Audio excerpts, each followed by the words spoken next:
Hi, my name is Kelsey and welcome to my 100-year-old home in Toronto.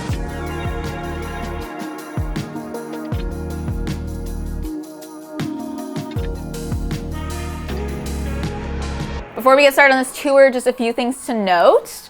My home is semi-detached, meaning I share this wall with my neighbor. It's just over 1,200 square feet. And when I bought this home, I actually turned it into a duplex, meaning that there are 2 apartments in this one house, but I live in both of them. More on that later. Let's get started this way.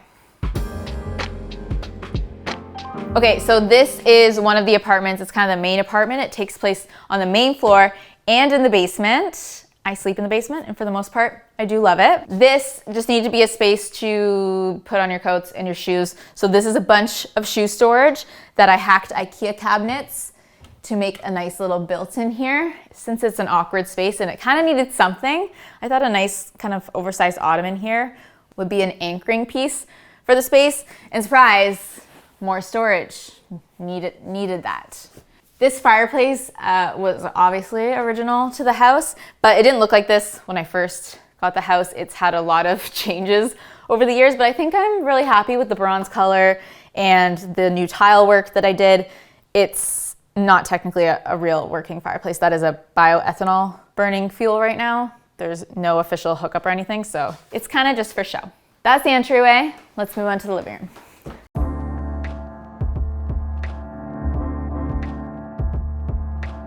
Okay, so this is just basically one big, long, narrow space. My house can be a little awkward with the layout, but I tried to do the most that I could with what I had to work with. So an awkward layout for me means a lot of custom built pieces. So this is a custom console that I had made for me, and I had it fit within the jut out of the wall here, and I had it slope towards the end so that this still felt like a nice walkway and there wasn't a big piece of furniture that came out here. Also, I chose a rattan weave for the front because I have a cold air return vent in here that needs to get air. So these are just the things that you have to do when you have tight spaces. A trend throughout my house is that there are a lot of DIY pieces. There's a lot of thrifted and secondhand and upcycled pieces, like this IKEA chair. I love. I found this secondhand online. I got it reupholstered. And it goes with my secondhand IKEA light here. There's a lot of secondhand IKEA in this house. Coffee table, I thrifted. Side table, I thrifted. Lamp, I thrifted. This blanket, I thrifted. Used to smell like smoke. Now it doesn't. And it's actually one of my favorite things because it's so warm and I love the pattern. I also, fun fact, DIY'd every single curtain that you see in this house. And I'm a big fan of smart home, so I have smart blinds. Want to see a magic trick? Closed living room shades. It's a slow magic trick, but it's a good one. Sometimes it's a race. Good job, you're gonna win, middle. This might feel a little extravagant, but I really love it. Living in the city, it's important to be able to shut your blinds at a moment's notice. Okay, let's go to the kitchen. Okay, you might be getting a little sense of my style. It is many things in once. I like to say it's transitional, so it's traditional, but also a little contemporary. It's mid-century modern, as well as earthy and organic. But when designing, I like to kind of keep 3 things in mind, I would say. I like to honor the bones or the architecture of wherever it is. So I was like, what would a 100-year-old home like? And that's why I chose the tile I did for the front entranceway, or even the fluted glass on the cabinets here. And I also like to design in a timeless way so that I won't get sick of it. Whoever maybe lives here in the future won't be sick of this design. And that brings me to designing sustainably. So doing things that are well-made, thrifted, secondhand, as much as I can. I remodeled this kitchen when I moved in to make it function a lot better. This was a big part of it. I added this big unit here with glass cabinetry and an appliance garage. This is, oh, sir. Hello, it's your time to shine. This is a great place to like hide the appliances that I don't want to see on my counter because I don't have the most counter space outside of my island. The nook here is one of my favorite things. I just love a nook. I think you can't go wrong with a nook. Everybody should have a nook. And it adds a lot of extra storage in the seating, so I'm quite happy with it, other than the fact that we can't host large dinners, but when we want to do that, we just kind of have to wait for the weather to be nicer because we can fit a lot more people outside. I actually have a little backyard here, but it's so cozy and cute in the summer. And the original shed back there, I painted green because that is one of my favorite colors. That's the main floor in the backyard. Let's head to the basement. Oh, okay, hold on. I almost forgot. We need to talk about the mini house. So when I moved in, there was a hole here, and I was like, what do I do with this hole? So I put a little mini living room in it. It's just so cute. Adds a little spunk to the house, and I love showing people when they come over. It's very special.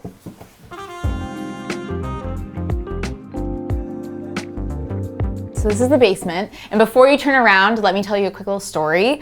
This basement, when I bought it, was completely unfinished, and to it I needed to add laundry and a bedroom and a bathroom and keep all of the annoying things like furnaces and hot water tanks. So there's a lot to add to this space, but I think I came up with an amazing layout that I'm excited to show you. Also, there's a whole series, if you're liking what you see so far, called Making Home. It's on this channel, and you can see this whole house come together piece by piece. So this is what I call the dressing room or the landing. My goal was that when you come down the stairs, maybe you're hanging out at my house, you need to go to the bathroom, you need to walk through this area, and I didn't want it to be like you're all of a sudden in my bedroom. So this is a little in-between zone, and it's actually my closet. There are closets here for all my clothing. I hacked some Malum dressers over here to be even more storage. So I really like this space. It's very functional. And this wall over here was original to the space. I think it's the stone foundation that a previous owner would have plastered over. Actually, fun fact about previous owners, the previous two owners were both individual women.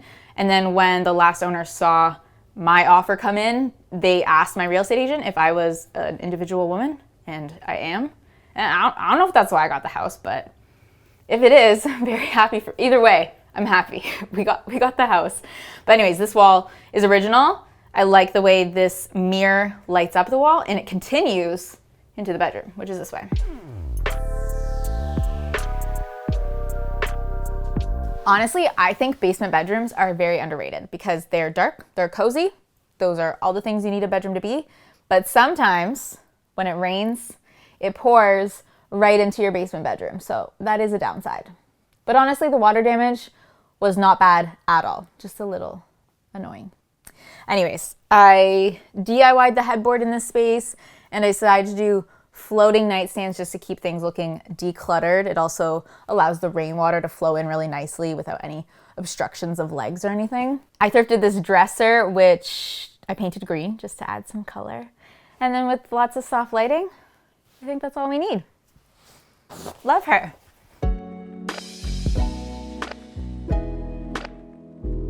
Okay, don't tell the other rooms, but this might be my favorite room of the house. This is my dream spa bathroom. My goodness, the like open concept with the polished concrete floors, this big shower, the vanity that was actually a mid-century modern dresser that I picked up and upcycled to be a vanity.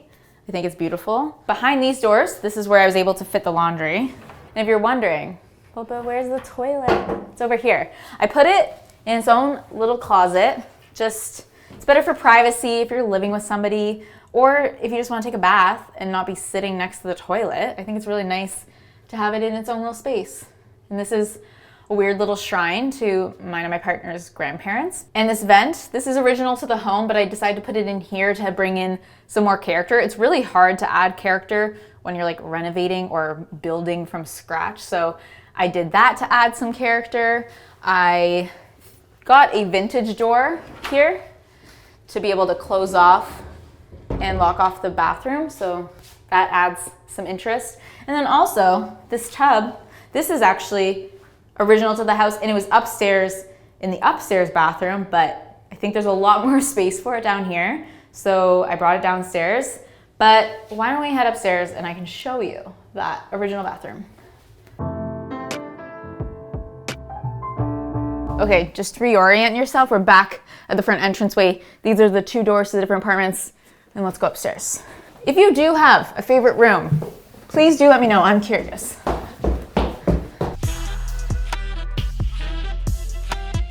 Okay, so up here, I did not change any of the layout. I just changed the functions of the rooms because these were all bedrooms other than this bathroom, which was the only bathroom in the house.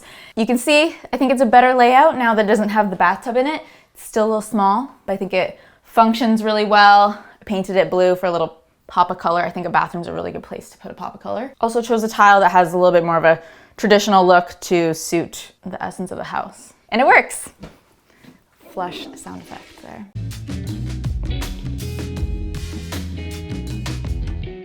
Okay, so in here would have been one of the smallest bedrooms of the house, but since I was turning this whole floor into an apartment, we needed to add a kitchen.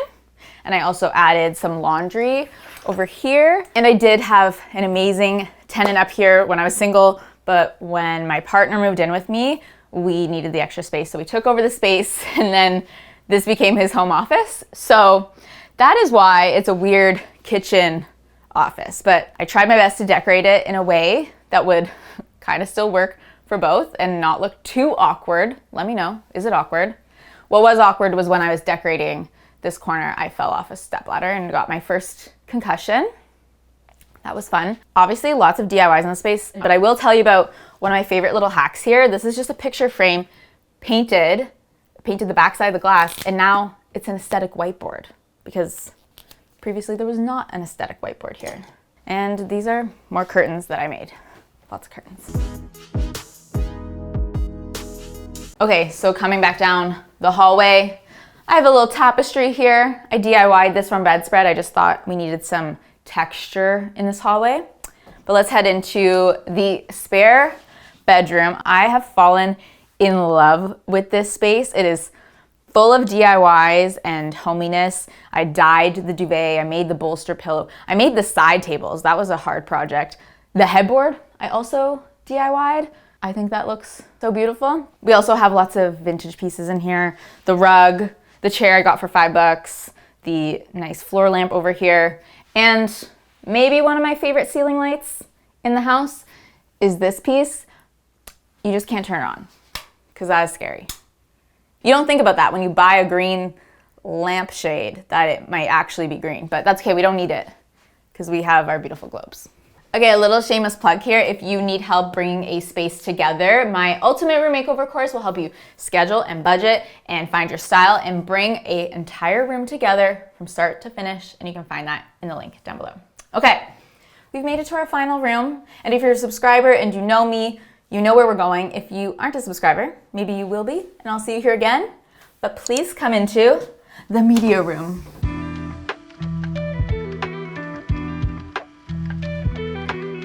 Okay, so this is just a really cozy space to watch movies and maybe game a little bit. I painted it my favorite color, green, from baseboard to ceiling.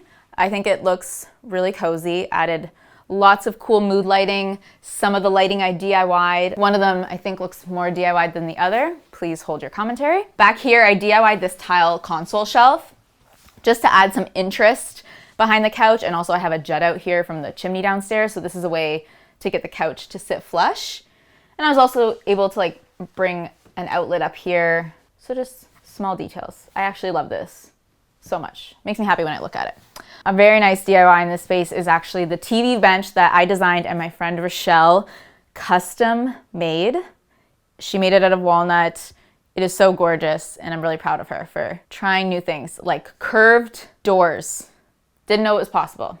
Thank you, Rochelle. Oh, and these curtains, yes, I did make them. Thank you for asking, but it's a long story. I actually didn't want to make them. I have a whole episode on bringing together this media room if you want to watch that here. But this is the end of the tour. Thank you so much for joining me and walking through my house with me. I hope to see you again. Bye.